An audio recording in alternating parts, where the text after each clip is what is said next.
நம்முடைய வகுப்புல எப்பவுமே எண்ணுமெடுக்கிற நிறைய செய்யும் இதற்கு முன்னாடியே பண்ணியிருக்கோம்.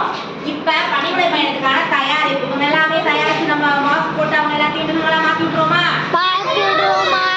தந்திரமான நரிக்காக ஒரு மாஸ்க் இந்த வச்சுக்கோங்க.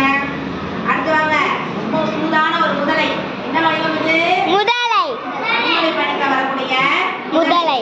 ரொம்பவும் குரல் ஏற்ற இயக்கத்தோட நல்லா அழகாக என்ன செய்யறாங்க, பேசுறாங்க. இது போல நீங்களும் தமிழ் பாடங்கள்ல நிறைய படிச்சு பெரிய நடிகர்களாகவும் குணச்சித்திர நடிகர்களாகவும் வரதுக்கு வாழ்த்துக்கள். அடுத்து பாருங்க, அடுத்த விலங்காகவும் இவங்க தயாராயிட்டாங்க. இவங்க நல்ல குரல் ஏற்றத்தாவோட பேசுறாங்க. நீங்க பிடிச்சிருக்க அடுத்தீங்க வாங்க. அடுத்த விலங்கு என்ன விலங்குது? மான். மான் வந்துக்கிறாங்க. சரி, இவங்க எல்லாம் இப்ப தயார்